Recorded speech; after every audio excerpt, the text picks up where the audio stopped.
Hello, this is reality assignment number 12. My name is Lara Islas Flores, and for this reality assignment, I just need to answer some couple of questions.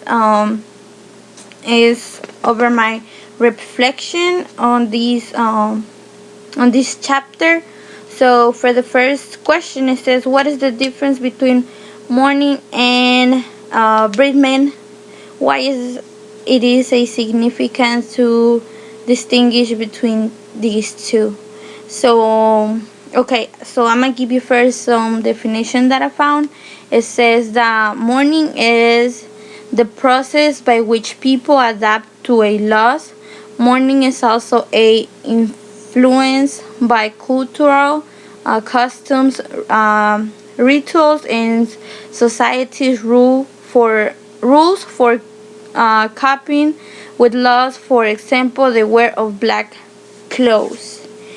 And okay, this is more like, for example, when somebody, like how it says, that adapts to the loss of somebody, and they just do these different, how can we say, like different cultures, they have different like different things that they do when they lost somebody. Like for example, right here they give you the example of black clothes. Some, I believe, I don't remember where exactly, but I remember somebody told me that when their culture, when they somebody die, instead of they put in like black clothes, they put white clothes. So this is like um some kind of example of it. So for the second, the for the breathment, it says the I'm sorry, the definition right here says that is the period after a loss during which grief is experienced and mourning occurs. The time spent in a period of bereavement depends on how attachment the person was to the person who died and how much time was expended anticipating the loss. So basically, this is for example, when you know that this person died, it's like how they basically they react to it. But this is like how it says depends on the person, on how close they are to the person that passed out, so that died. So for example, it is different when, how can we say, when a mother die that when a friend die, you're gonna like react differently. Of course, in both situations you're gonna feel bad, but it's more possible that for the person that you're more close to, you're gonna feel more grief, and because you were more attached to it than to a friend. Another thing, it says the question says, why is this significant to distinguish between two? Because this is like something that some a lot of people they are confused. But mourning is like somebody is like, we can use it for somebody that is not like really attached to that person. They just use they adapt to the loss, they just admit that this happened, and so they do these different things to basically like different things that they do, like when somebody pass away. So a the bereavement is more like how I say, when somebody is more attached to the person. So I think it is really important because the bereavement is more like for the people that is close, and the mourning is like for people that, of course, they're gonna feel grief because it's like somebody that they know, but it's not the same as to be a person that were like really attached to this person. So for the second question, it says, briefly describe the grief process, the avoidance and confrontation and restoration, and what occurs in each stage. So the avoidance, it says, I got this definition. So the avoidance is disbelief, gradual, full awareness of the loss. So avoid is like basically what happens to these stages that like this yeah, this process is like when somebody like just happened, the that somebody died, a family member from you die, and you're just like reacting that you can't believe that that happened, that you just like you don't want to admit that this person that were really close to you die. So that would be one example. For the another one, this is the confrontation. The meaning is that intense grief, very painful, much like depression, seems important to really feel grief. So restoration may occur. So this basically is when you confront this thing that you like know already that this happened, that you feel the loss, you feel the grief, you feel like really really depressed of what this happened. um for the restoration, is the meaning is adjustment to the world and self without the disease. So restoration is basically when everything happened, when you just like after the person died, and after a couple of time, so the person that was having the grief just start having like to restore everything, to move on, to have try to live their life like how it was before. So yeah, that's the restoration. So for the third question, it says use the internet to learn what is anticipatory grief is and provide a definition in your own words. What is positive and negative consequences on anticipatory grief? So for the anticipatory grief, I found this definition that says is the name given to the tumultuous set of feelings and reactions that occur in some people who are expecting death in a loved one. These emotions can be used as intense as the conventional sort of grief felt after a death. So,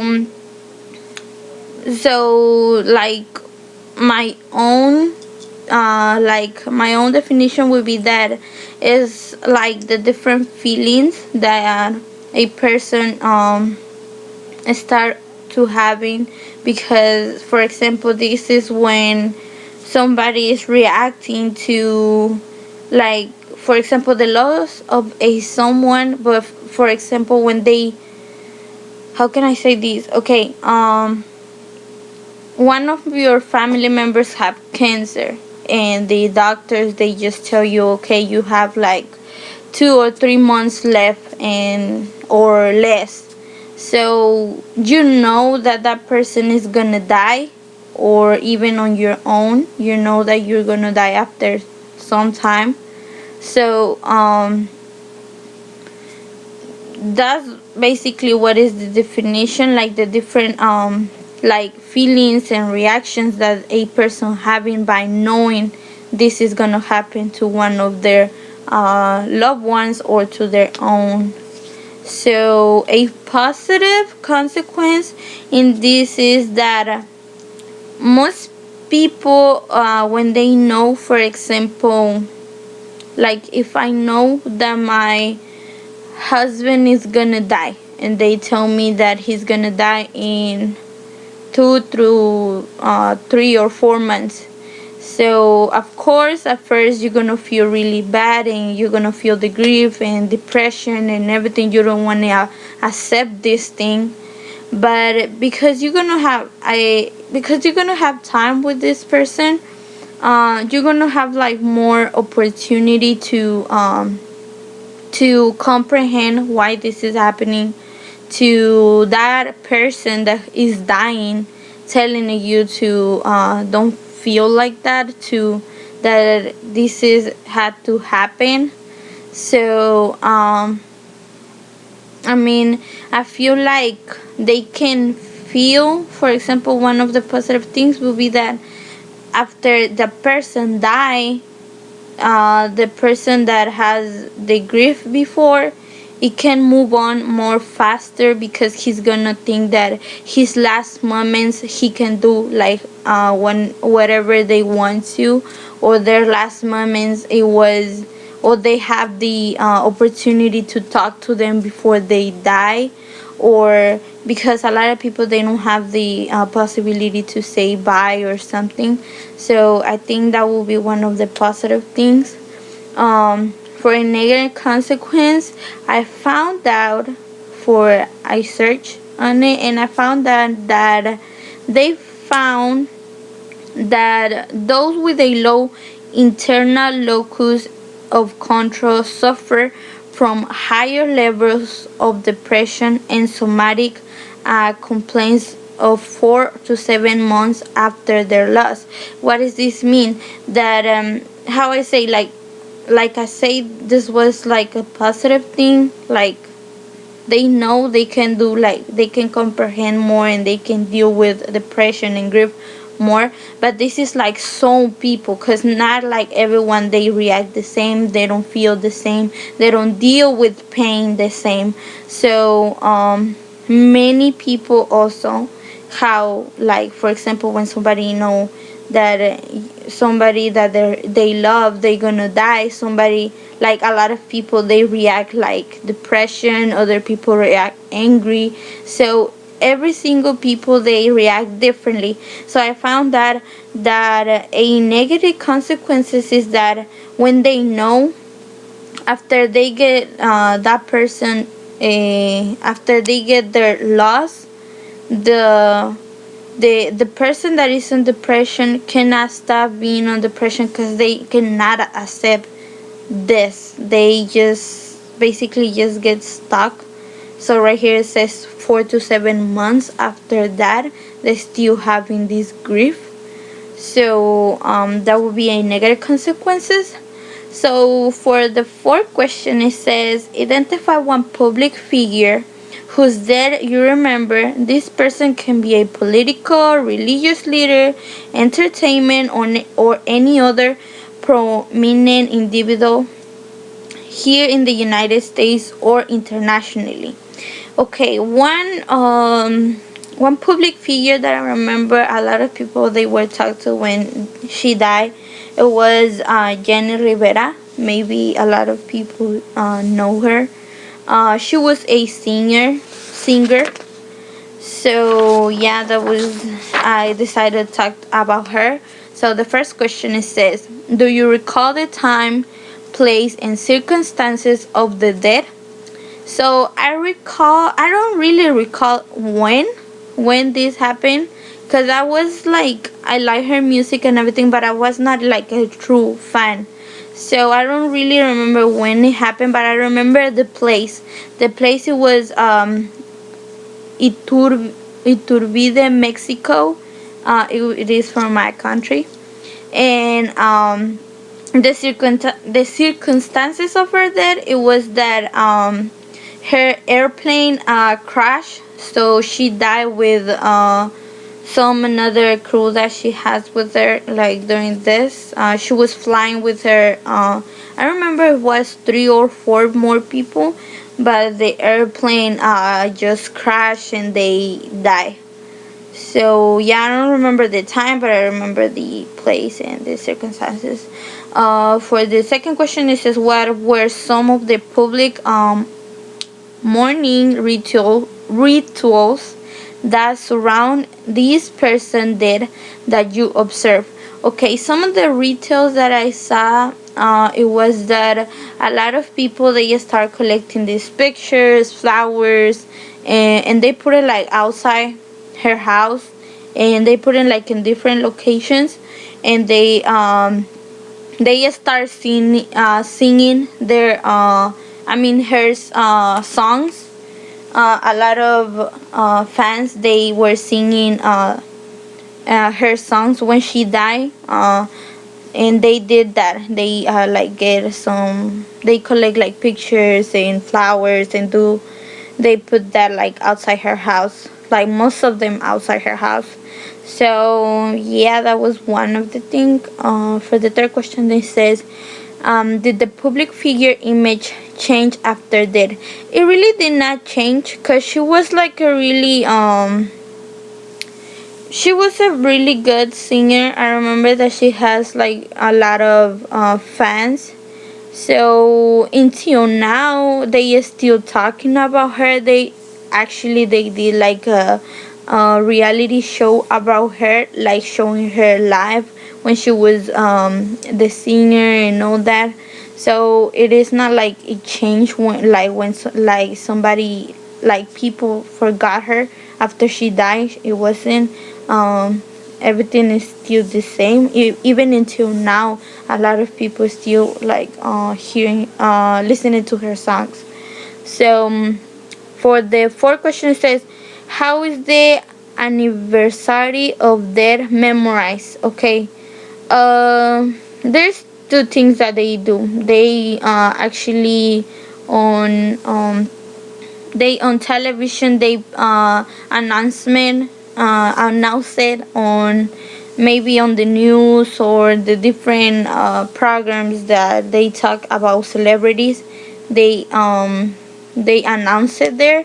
Also their I mean her family members, like some of them, they are singers too.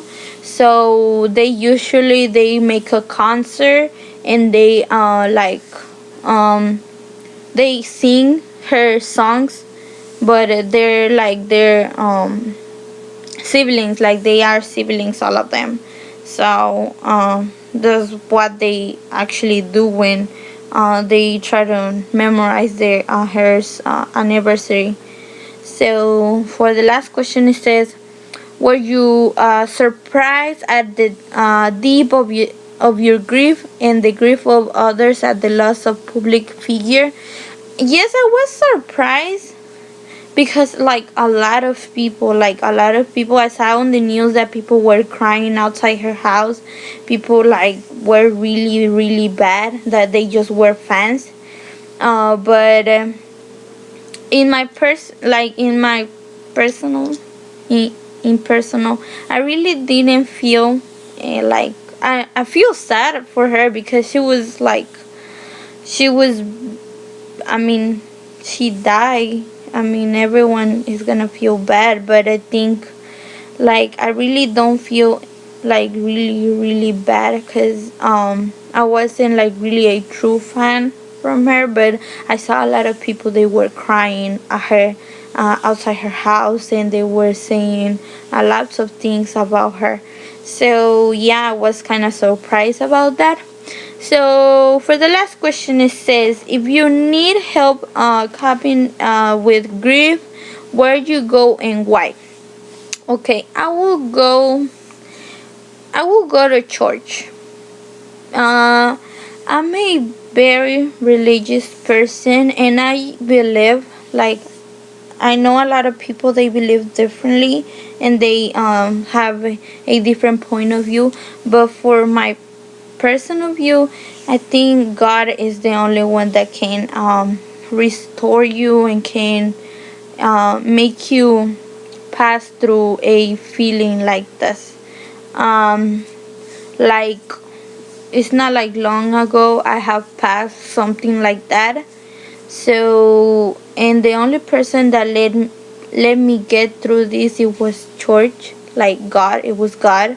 So I guess the only person, in my personal view, I will go with God, and actually I will go with my family also, because their support, it is really important for a person that has lost somebody, because in that moment you just feel depressed, you feel like you don't want to accept it, that you start believing like these couple of days ago you still have this person and now you don't have them. So it is a really bad situation that you just need somebody to be there. And I guess the only two persons that really can be there is your family And because I guess not even friends, because in this, just in my personal view, just true friends be with you, but that is really rare. Actually, friends they just only with you when you're just in good situations, but when you're in bad situations, they never with you. So I guess the best thing it is your family and God, because you need to put all your like you need to put all of you in God, for He can restore you and give you what you really need for you to get through this, and you can accept it. So this was reality assignment number 12. Thank you.